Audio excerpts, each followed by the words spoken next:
ये video start होने से पहले मैं एक छोटा सा डिस्क्लेमर देना चाहती हूँ कि आज की वीडियो थोड़ी सी सेंसिटिव और सीरियस होने वाली है, बट आई रिक्वेस्ट कि आप लोग एंड तक ये वीडियो देखें, क्योंकि अगर आपके आसपास कोई बच्चा है तो ये उसके लिए एक इनविजिबल शील्ड की तरह काम कर सकता है।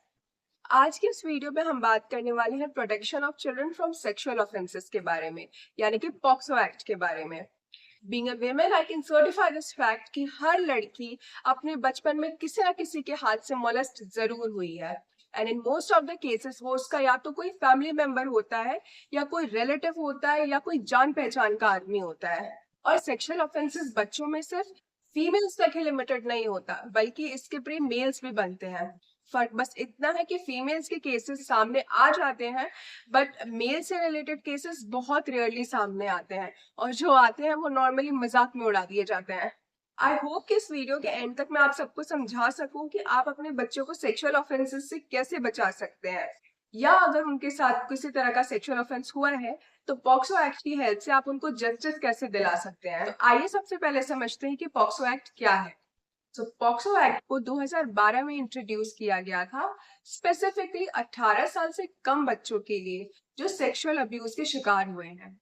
इससे पहले हमारी कंट्री में स्पेसिफिकली बच्चों के लिए कोई भी लॉ नहीं था। पॉक्सो एक्ट में पहली बार सेक्सुअल ऑफेंसेस को कैटेगरीज में डिवाइड करके स्पेसिफिकली डिफाइन किया। तो चलिए सबसे पहले हम एक एक करके इन कैटेगरीज को समझते हैं। So the first category is penetrative sexual assault.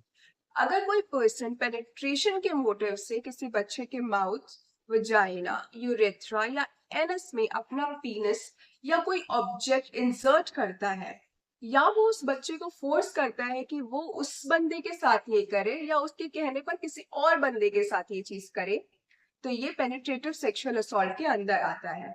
और ऐसा करने वाले को कम से कम 10 साल की सजा या maximum life imprisonment with fine हो सकता है। वही अगर बच्चा 16 साल से कम हो तो कम से कम 20 साल की सजा और maximum life imprisonment with fine हो सकता है। So the next category is अग्रेवेटेड penetrative sexual assault. ये सेम पेनिट्रेटिव सेक्सुअल असॉल्ट जैसा ही होता है, मगर इसमें कुछ और फैक्टर्स हैं जो इन्वॉल्व होते हैं, जिसकी वजह से ये ऑफेंस और ज्यादा ग्रीवर हो जाता है। जैसे कि जो क्राइम है वो किसी पुलिस ऑफिसर ने, या किसी टीचर ने, या हॉस्पिटल स्टाफ ने, या किसी ट्रस्टेड पर्सन ने किया हो, जिस पर ट्रस्ट करके आपने अपने बच्चे को उसके साथ छोड़ा हो, या वो किसी स्कूल में, किसी पुलिस स्टेशन में, या किसी शेल्टर हाउस में ऐसा कोई क्राइम हुआ हो, या जो विक्टिम है वो मेंटली या फिजिकली डिसेबल्ड हो, या ये जो क्राइम है वो कई लोगों ने मिलकर एक साथ किया हो, जैसे कि गैंग रेप, या इस एक्ट की वजह से जो विक्टिम है वो या तो प्रेग्नेंट हो गई हो या तो उसकी डेथ हो गई हो, तो ये सब अग्रेवेटेड पेनिट्रेटिव सेक्सुअल असॉल्ट में आएगा। और पॉक्सो एक्ट में इसकी जो पनिशमेंट है ना, वो हाईएस्ट दी गई है, यानी कि जो मिनिमम पनिशमेंट है इसमें वो 20 इयर्स है, और मैक्सिमम इसमें आपको डेथ पेनल्टी मिलती है विद फाइन।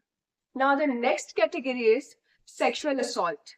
अब इसमें क्या होता है ना कि जो पर्सन है वो एक सेक्सुअल इंटेंट के साथ एक बच्चे का वजाइना, या उसका एनस, या पीनस, या उसके ब्रेस्ट को टच करता है, या तो वो उस बच्चे को फोर्स करता है कि वो उसके साथ सेम चीज करे, उसका वजाइना, एनस, पीनस या ब्रेस्ट को टच करे। अब इसमें समझने वाली बात यह है कि इस पूरे एक्ट में कहीं भी पेनिट्रेशन इन्वॉल्व नहीं होता है, इसमें सिर्फ फिजिकल टच इन्वॉल्व होता है बिना किसी इंजर्शन के। और ये मेन पॉइंट है जो इसे पेनिट्रेटिव सेक्सुअल असॉल्ट से अलग करता है, क्योंकि उसमें पेनिट्रेशन इन्वॉल्व होता है और इसमें सारी चीजें सेम होती है, बट इसमें पेनिट्रेशन इन्वॉल्व नहीं होता है। सेक्सुअल असॉल्ट की पनिशमेंट मिनिमम 3 इयर्स और मैक्सिमम 5 इयर्स दी गई है। Now the next category is अग्रेवेटेड sexual assault. अब ये सेम सेक्सुअल असॉल्ट की तरह ही होता है, बट अगेन इसमें कुछ ऐसे फैक्टर्स इन्वॉल्व होते हैं जो इसे और ग्रेवर बनाते हैं। जैसे कि जो असॉल्ट करने वाला पर्सन है वो या तो पुलिस ऑफिसर है, या तो किसी आर्म फोर्सेस का मेंबर है, या किसी एजुकेशनल इंस्टीट्यूशन या शेल्टर होम का मेंबर है, या तो जिस बच्चे के साथ असॉल्ट हो रहा है वो फिजिकली या मेंटली डिसेबल्ड है, या उस बच्चे के साथ गैंग असॉल्ट हो रहा है या रिपीटेटिवली असॉल्ट हो रहा है। तो ये सब अग्रवेटेड सेक्सुअल असॉल्ट पे आएगा। और अग्रवेटेड सेक्सुअल असॉल्ट की पनिशमेंट मिनिमम 5 साल और मैक्सिमम 7 साल दी गई है। Now the next category is sexual harassment. ऐसे केसेस में फिजिकल टच इन्वॉल्व नहीं होता है, बल्कि बच्चे को मेंटली और फिजिकली हर्ट किया जाता है इन अ सेक्सुअल वे, जैसे कि उसके सामने वल्गर कमेंट्स करना या वल्गर जोक सुनाना या उसे जबरदस्ती पॉर्न वीडियोस दिखाना या उसको स्टॉक करना, या तो डायरेक्टली या तो डिजिटल या इलेक्ट्रॉनिक मीन्स के थ्रू। ये सब सेक्सुअल हरासमेंट में आता है और इसके लिए 3 साल की इम्प्रिजनमेंट और फाइन प्रिस्क्राइब की गई है।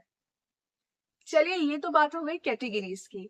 अब बात करते हैं कि ऐसे केसेस में एफआईआर लॉन्च कैसे कराई जाए। तो अगर आपको ऐसा लगता है कि किसी बच्चे के साथ कोई सेक्सुअल ऑफेंस हुआ है या होने वाला है, तो आप एफआईआर दर्ज करवा सकते हैं। चाहे आप उस बच्चे के पेरेंट्स हो या उसके फ्रेंड्स हो या रिलेटिव्स हो, या वो बच्चा खुद भी जाकर एफआईआर लॉन्च करवा सकता है। अब ऐसे केसेस में ये पुलिस की ड्यूटी है कि अगर एफआईआर लॉन्च करवाने वाला एक बच्चा है, तो उस एफआईआर को सिंपलेस्ट लैंग्वेज में लिखा जाए ताकि वो बच्चा उसे ठीक से पढ़ सके और समझ सके। And it is the mandatory duty of the police officer कि उस एफआईआर को लॉन्च करके 24 घंटे के अंदर अंदर चाइल्ड वेलफेयर कमेटी तक पहुंचाए। अब यहाँ हमने सारे लॉ पॉइंट्स तो डिस्कस कर लिए, मगर बात यहाँ खत्म नहीं होती है। एक बच्चे के साथ बचपन में हुआ सेक्सुअल अब्यूज ना उसकी कॉन्फिडेंस को तोड़ कर रख देता है। अब ऐसे में पेरेंट्स को क्या चाहिए कि वो अपने बच्चे के साथ थोड़ा सा एक्स्ट्रा सेंसिटिव हो और उसके मन में कॉन्फिडेंस पैदा करे कि वो उसके बेस्ट फ्रेंड्स हैं और बच्चा उनसे हर चीज आकर शेयर कर सकता है। बचपन से ही ना घर में ऐसा एनवायरनमेंट बनाकर रखें कि बच्चा बाहर जाने के बजाय अपने घर आकर अपने पेरेंट्स से हर चीज शेयर करे कि उसके साथ क्या हो रहा है, ताकि पेरेंट्स टाइम रहते एक सही स्टेप ले सकें। और हाँ, ऐसे बच्चों को काउंसलिंग की सख्त जरूरत होती है। तो पेरेंट्स को शर्माना नहीं चाहिए कि हम कैसे अपने बच्चों को साइकोलॉजिस्ट के पास लेकर जाए, दुनिया हमारे बच्चे को पागल बोलेगी। एक सेकंड के लिए सारी चीजों को साइड करते हैं। काउंसलिंग कोई पागल लोगों की नहीं होती है, बल्कि काउंसलिंग आपके मेंटल हेल्थ के लिए बहुत जरूरी होती है। जैसे बीमार होने पर आपको डॉक्टर के पास जाना चाहिए, वैसे ही मेंटल हेल्थ के लिए आपको साइकोलॉजिस्ट से कांटेक्ट करना चाहिए। तो ऐसे बच्चों को साइकोलॉजिस्ट के पास जरूर लेकर जाए ताकि वो काउंसलिंग करके उनके मन से डर हटा सके और उनके मन में दोबारा से कॉन्फिडेंस पैदा कर सके, ताकि वो अपनी आने वाली जिंदगी को खुलकर और चैन से जी सके, अपने पुरानी चीजों को पीछे छोड़ते हुए।